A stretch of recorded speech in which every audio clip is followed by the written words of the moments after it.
Hello, everybody, and welcome to another episode of the Sunday Show. I hope everybody's had a great weekend. I know it was great for me because I had Friday off. Of course, I always get Saturday and Sunday. Um, so I had a very good weekend, and so we're just getting ready for Monday. You know how I start this show off. I tell you how many days it is until the NFL season starts. It is 66 days until the NFL season starts. It's getting closer. I will be talking some football on this show. I'm going to save it for the very end because I got some news from my team and I got some Brandon Ayuk. And I know I'm mispronouncing his name wrong, but I do got some thoughts on that. I'm going to also talk about the 250th celebration um, parade that got canceled. I'm going to talk about um, why the Democratic establishment is so messed up right now, and that's pretty much it. Just hanging out and hoping everybody's doing fine. Um, Trying to get here to see post this to my page.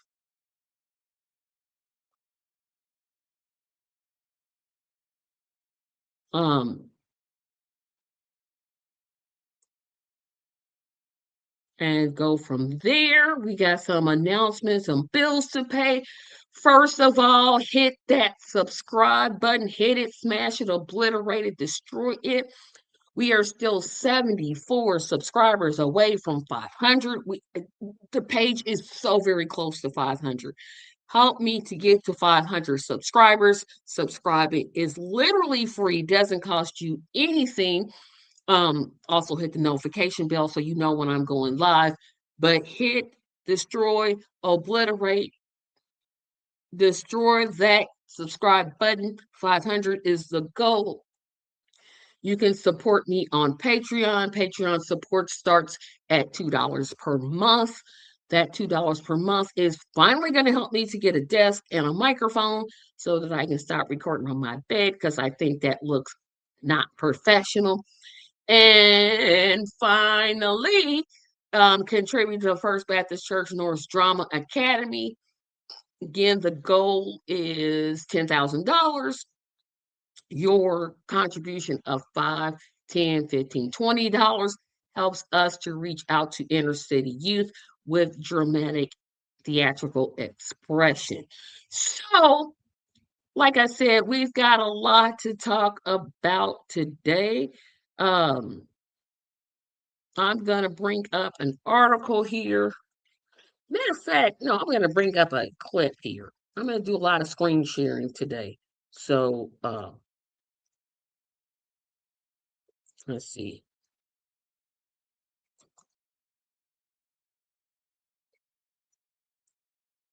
Talk about the American State Fair. So, this state fair, first of all, let's talk about this. So, if you haven't been living under a rock, America, the imperialistic, colonizing country, recently celebrated its 250th anniversary. Didn't celebrate it, but I'm not stupid. I took the day off. But anyway, so Congress had already set aside money to, help America celebrate its 250th birthday. Well, little did they know that Donald Trump would be president and he would completely mess it up. Let's kind of take him some steps backwards here. So the first step was had a series of artists, Vanilla Ice, um, Morris Day and the Time. Um, I'm trying to think of who else was scheduled. Let me get this straight. So I want to get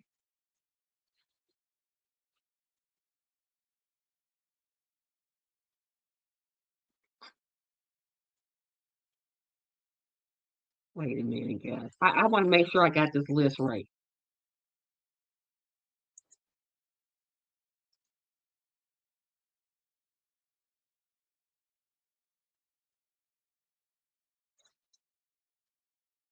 Okay. So, here's who canceled their appearance. These people were scheduled, but they ended up canceling. So it include Martha McBride, Brett Michaels, the Commodores, Young MC, Morris Day and the Time, CNC Music Factory, Millie Vanilli, um, Marvion Woodruff. Um, those artists canceled. So it already wasn't starting. Trump said he had 150,000. I'm going to talk about that too. Yeah, I'm definitely going to talk about that. But, oh, and hate this. So it already started off bad, right? It was off to a bad start. And what was kind of ironic was it was just too hot. They had the events outside in July, and you know it's going to get hot, and it's DC. DC is just notoriously known for hot, humid, scorching weather. So you think, geez, let's not schedule any event indoors. Let's just make them all outside. I mean, how many people? Um, I want to know. Well, I'm gonna look her here just a moment. How many people attended the American State Fair?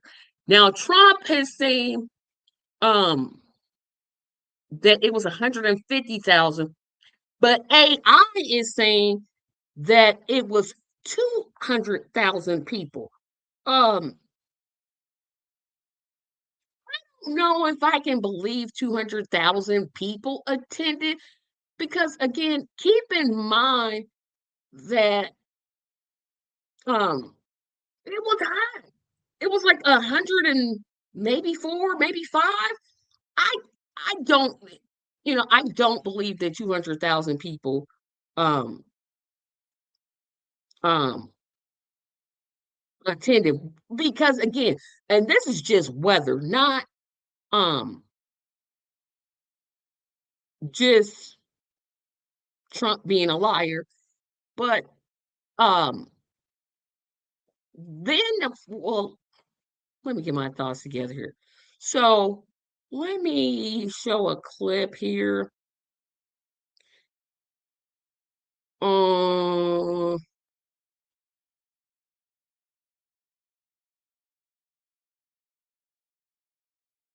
um,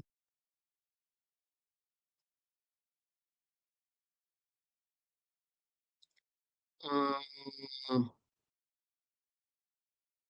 I'm really not understanding. Well, I'm trying to show this is what I'm trying to do. I'm trying to get images to kind of show you guys what this was like and why I can't believe there were 250,000 people. So that's what I'm trying to find. Um, Again, it's hard for me to believe that there were 200,000 people. I mean, if it's 104 and 105, the last thing I'm gonna be doing is standing outside with one Ferris wheel, one, no water, no, you know how sometimes you get a long line at like amusement parks and they'll spray water out the ground to kind of like cool people. None of that. And if you look at some of these images, look at this. Um, know how look at this picture. I mean, they're sitting there saying 200,000 people, and I'm not seeing 200,000 people. Um,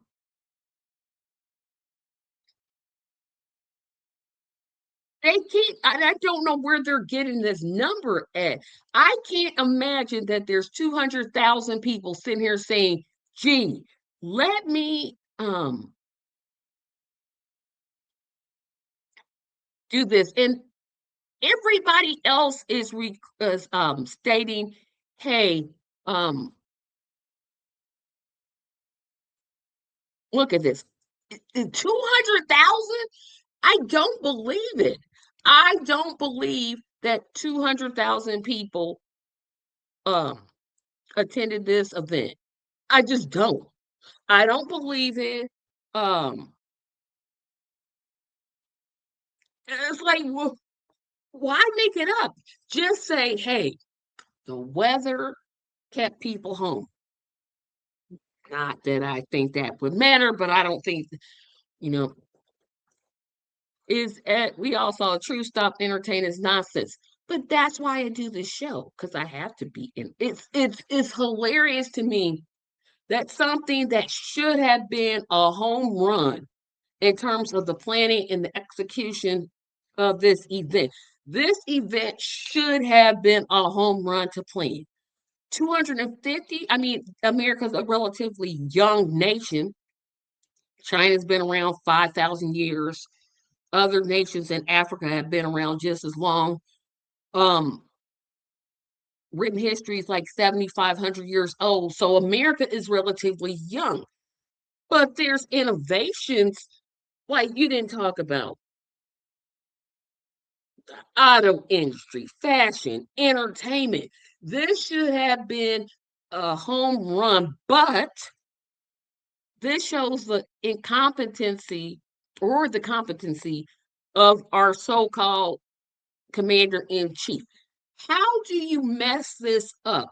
How do you um take an idea that again should have been a home run?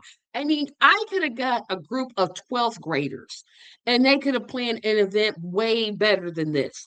I mean, crowds didn't show up, nobody talked about it, and I'm not a big legacy media watcher. I rarely watch legacy media, but like nobody was hyping this up. Maybe Fox News. Nobody was saying, you know what, bump this. I'm going to go see the American State Fair. Not look what we did. We got this, we got this, we got this. Oh, and the Confederate flag. Oh, that just magnificent. No mention of slavery.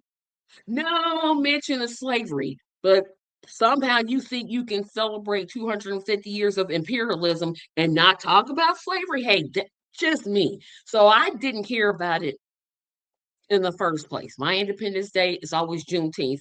That's when I celebrate independence. I don't celebrate July 4th, although again, I when I get it off of work, I'm taking it because work isn't open, so I had no choice but to take it. But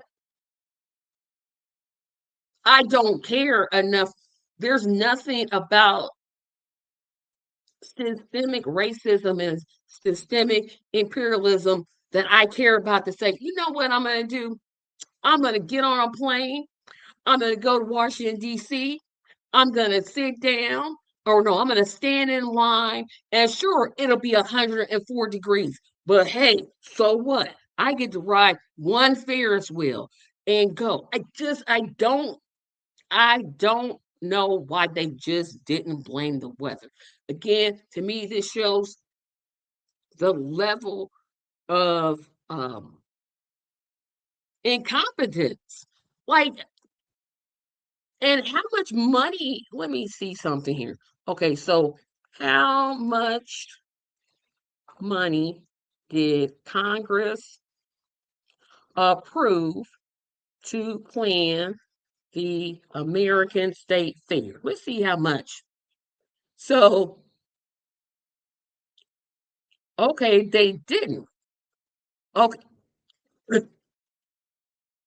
so Congress did not approve a specific funding amount dedicated exclusively to planning the Great American State Fair, but instead approved $150 million in overall federal funds to plan the nation's 250th anniversary celebrations, which is pretty much the same thing. So the funding bill passed under Congress, the One Big Beautiful Bill Act. The money was also allocated directly to the Department of the Interior to plan various events, celebrations, and activities. The Trump administration directly directed nearly 80 million at least 68 million directly of that pool to the National Park Foundation to support events organized by Freedom 250. The group that directly is behind the Great American State Fair. Internal planning documents have the event firm, and this event planning firm needs to be out of business, but internal planning documents from the event production firm Event Strategies estimate that the Great American State Fair and surrounding July 4th festivals on the National Mall would cost a combined 45 million to stage, utilizing a mix of public grants and corporate sponsorships. So let's just see who was on this 250 team. So let's look. So there were 14 companies backing the America 215. These companies include Boeing, Deloitte, Axier, John Deere, Lockheed Martin, Northrop Grumman, Oracle, Planeteer, Form Energy, RTX, SAP, Scotts Miracle Grow, UFC, and United Airlines. Of the companies, only John Deere responded to a CNBC request for comment, but it did not address specific questions. Let me get this questions about its sponsorship of both organizations. John Deere said it's eager to celebrate with people whose work helped build, feed, and sustain the U.S.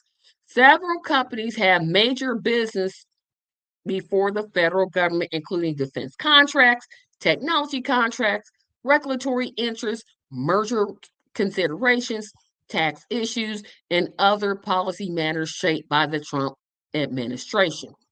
CNBC did not find any evidence of a connection between the Freedom 250 sponsorships and companies dealing with the administration because they didn't look hard enough. But it's an example of the complex intersection of corporate America and politics under a president who's been increasingly close with companies. Um, so we see um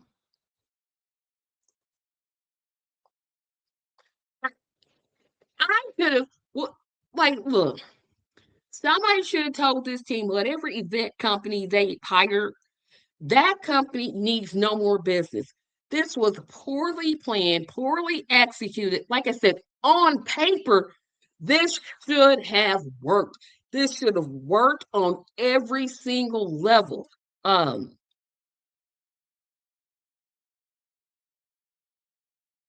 Congress was planning their America 250, but Trump took the money and set up their own network of exactly. All those companies I named have something to do. And they're like, we couldn't find any evidence because you wasn't looking for it.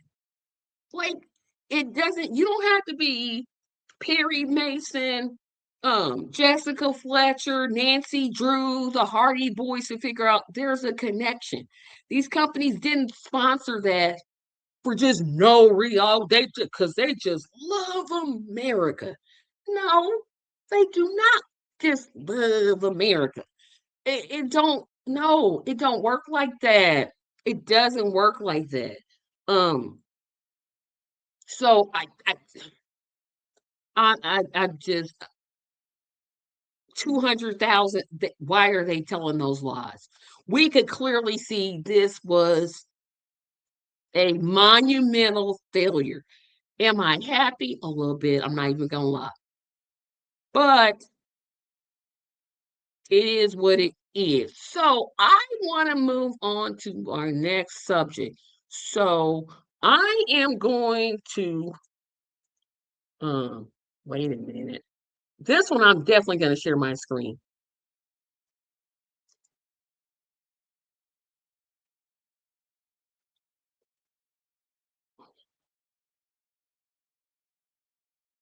Um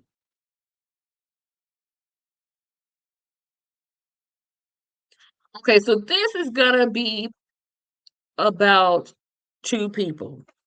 Um Both of them are Democrats, and so I got to give you backstory on this one.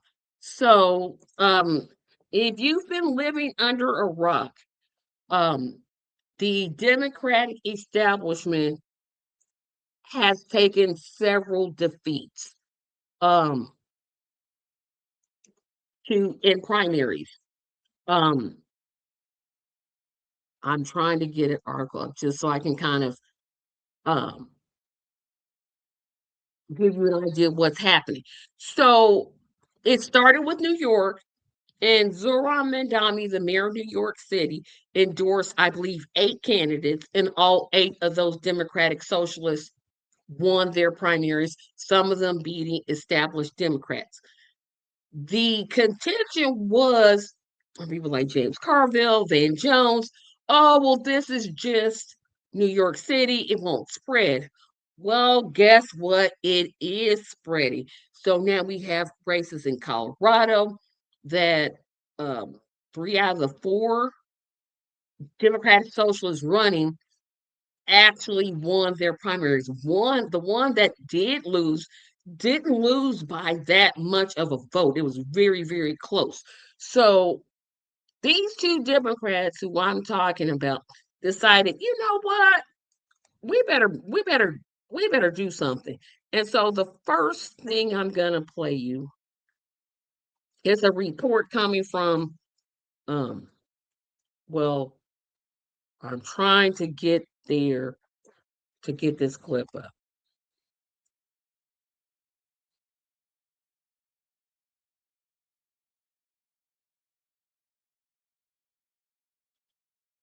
Hold it.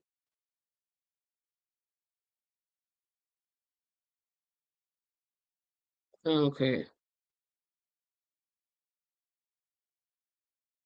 Okay. Um, this one I may have to do an article. But anyway, so the first person that take a step back. So what is happening is Kamala Harris, the Democratic nominee for president, apparently met with Zohran Mamdani. And so I'm just gonna let this clip play. It's from CBS News. And I'll let you decide for yourself. I'm just trying up.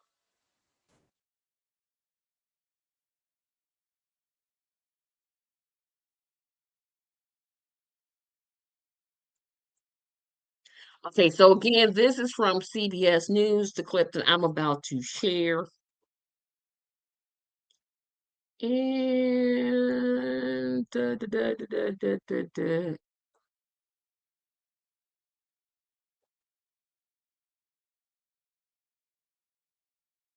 and she reached out to pro-Palestinian activists. So yeah, I'm definitely got some thoughts on this one.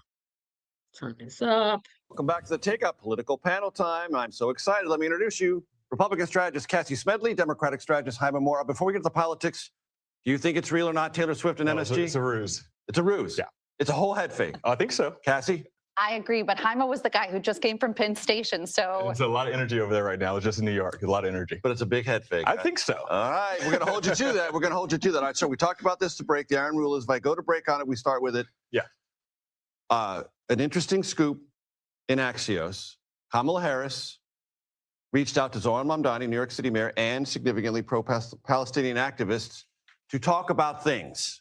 Jaime, what's that about? Look, I'm not surprised by it. I mean, Cassie and I talked about this for the last couple of months. I mean, this was a She big couldn't piece talk of about Kamala this during Harris's her sort own of downfall actual in campaign. 2024. She just So could let's not wrap just her head wait. around talking and communicating with this wing of the Democratic Party. And how aggrieved and, it felt. And how aggrieved they felt. And we've seen recently with the DSA emerging as something that's been... You better pay attention. You better pay attention. And so I think she's doing her politics correctly. And obviously Mayor Mamdani is the sort of mayor of the moment. So she's doing the right thing, but she's recognizing that she's got to ameliorate this before the next election. Which means, I'm asking you, is this a tell? Is this the strongest tell of all that she's running? I think she's doing everything she can right now to put herself in a position I don't to think run she's again. running, but I think that's it's very just likely, me. but there's still some consideration that she may Because not. for me, the first tell is when she didn't run for governor. Right, exactly.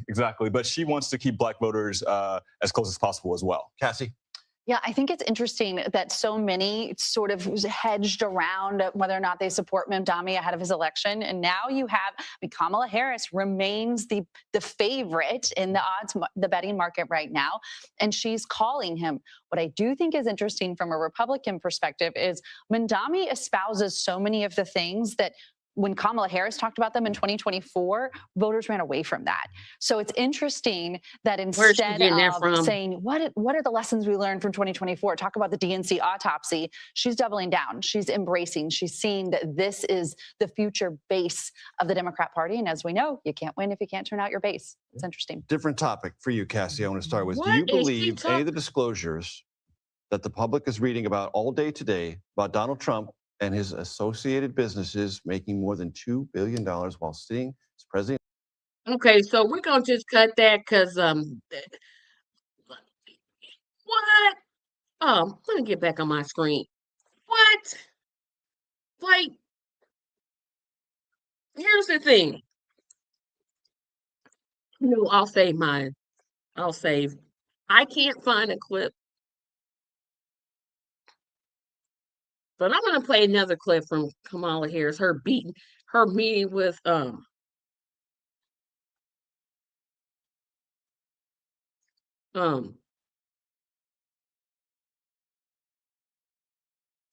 play this one.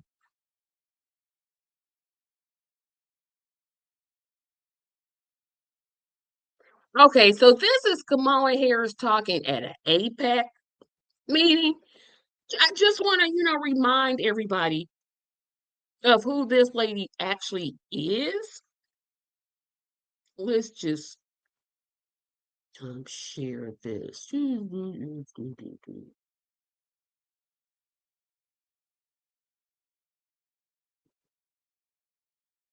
and turmoil. America's We're going to start it over. In the midst of uncertainty and turmoil, America's support for Israel's security must be rock solid. She waiting on that applause. It didn't And come. as Iran continues to launch ballistic missiles, while it arms and funds its terrorist proxy Hezbollah, we must stand with Israel. Yep, because Iran was out there dropping all them bombs that I don't know, nobody. As Hamas maintains its control of Gaza and fires rockets across Israel's southern border, we must stand with Israel. And It's like as she's ISIS pausing and for civil applause. war in Syria destabilize the region, displacing millions and threatening shared security interests, we must support all those affected by ongoing violence and terror, and we must stand with Israel.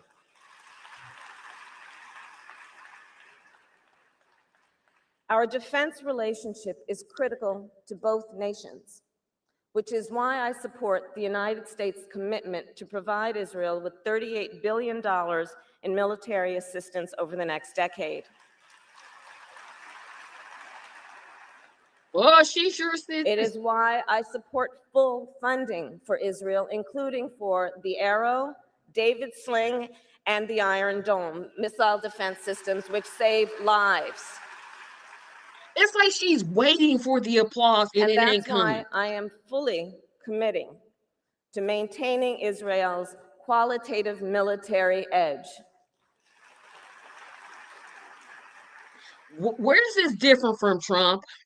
Somebody tell me, educate me, because that didn't sound any different than what Trump was talking about. That literally did not start. That didn't sound any different than what Trump was saying. Like what? One more clip from Kamala. One more, maybe two more.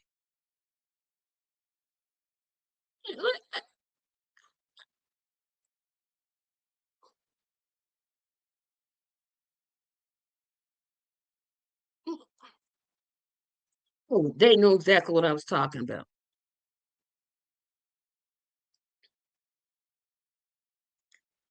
Oh yeah, I'm playing this one. Now, the next clip I'm gonna play you is when this was during the campaign, the 2024 campaign, which again, I'm still titling this the worst campaign next to Hillary's I've ever seen. Like, people are saying, oh, it was sexism. Yeah, there are some people that don't want a woman president. But all she literally had to say was no more weapons to Israel, and we'd be having an entirely different conversation. The whole thing would be different. But I want to I want to play this clip because this particular clip, she was at a rally and she was speaking. I just want you all to see this because it's like they don't expect us to remember this stuff. I'm like, we remember this. This is from NBC News. Do you spend all day in meetings? Sorry. Back to back to back to back to. I'm trying to turn this down so you skip it. Do check out Project 2025. Because I'm telling you, it is a plan. It is a plan to weaken America's middle class. Project 2025, if he is elected.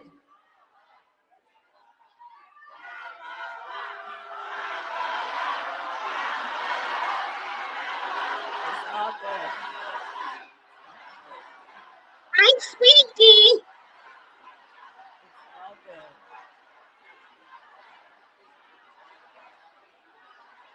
I'm here because we believe in democracy. Everyone's voice matters, but I am speaking now. I am speaking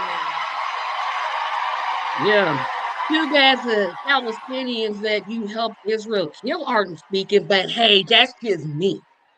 Just So me. Project 2025. Look, if he is elected, Donald Trump intends to give tax breaks to billionaires and big corporations. And nobody, and what she's saying, she's cut not Social even Security wrong. and Medicare. That's the thing. Everything she's He saying about intends Project to surrender 2025 our is true. fight against the climate crisis, and he intends to end the Affordable Care Act.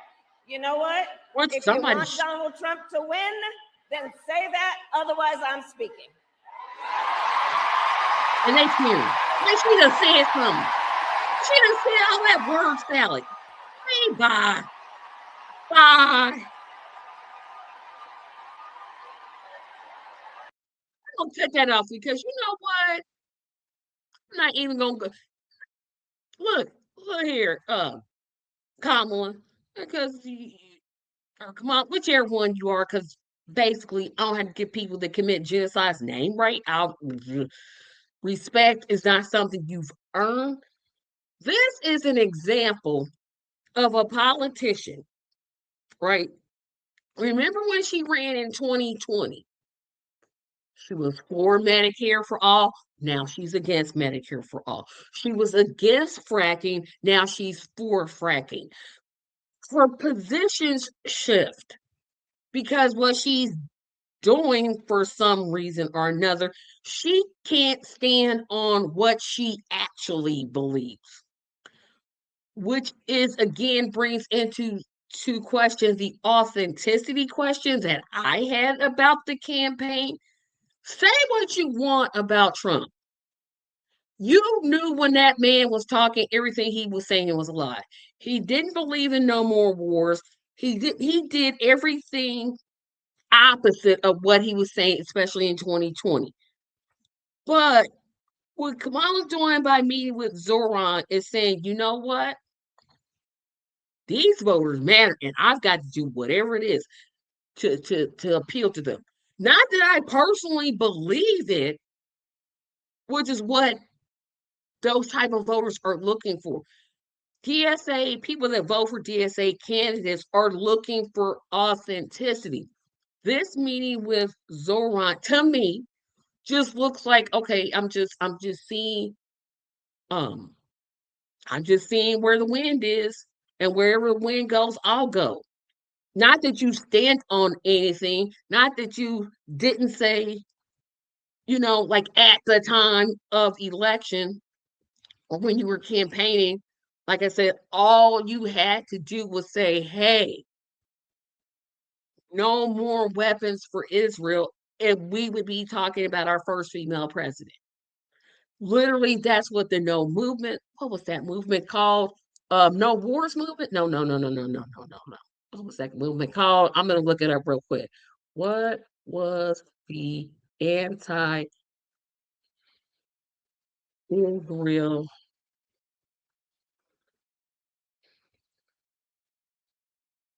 movement during the 2024 election? Oh, I forget. Um, Uncommitted. That was what they are. Um, that group in mass is literally what cost you the state of Michigan. Literally.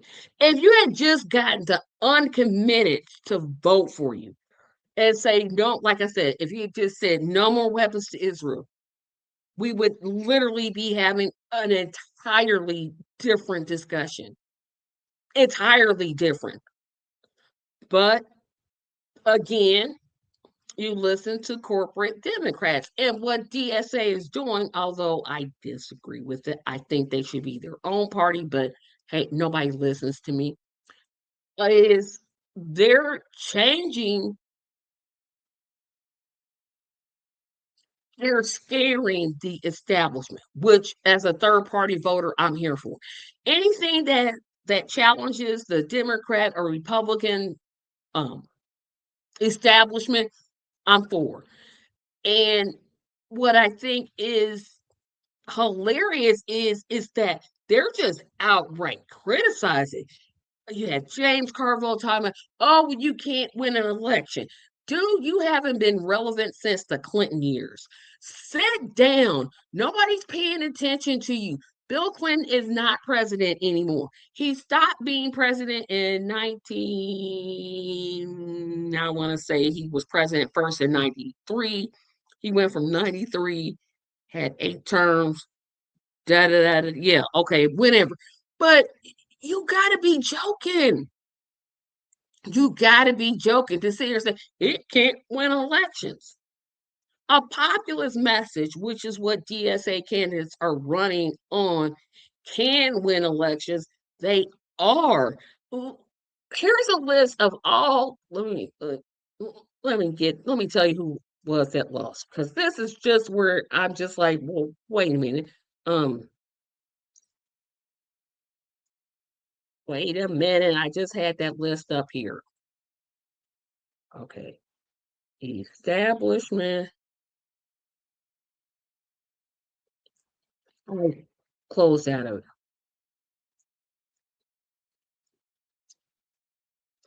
Just gonna read some of the names. So Representative Diane DeGetti, she was a 15-term incumbent in Colorado. She was ousted by 29-year-old Democrat socialist Malak Quiros. Um, Adriano Espaillat, I hope I'm pronouncing that right.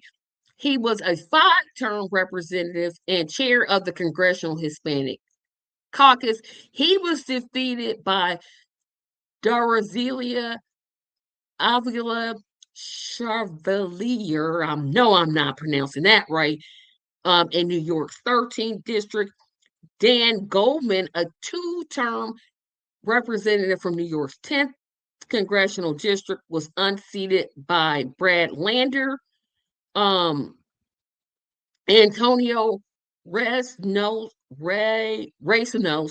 a candidate who, despite the backing of the Working Families Party and establishment, lost an open primary to DSA-backed Claire Valdez. And this isn't a shift. This is something, as a third-party voter, because I'm not a Democrat, clean water, clean air, creating jobs. This is stuff we've been asking for. And I know people with the third party are going to hate me for saying this. It's good to see those issues being carried out. Now, can DSA carry out those? I don't know how successful they'll be,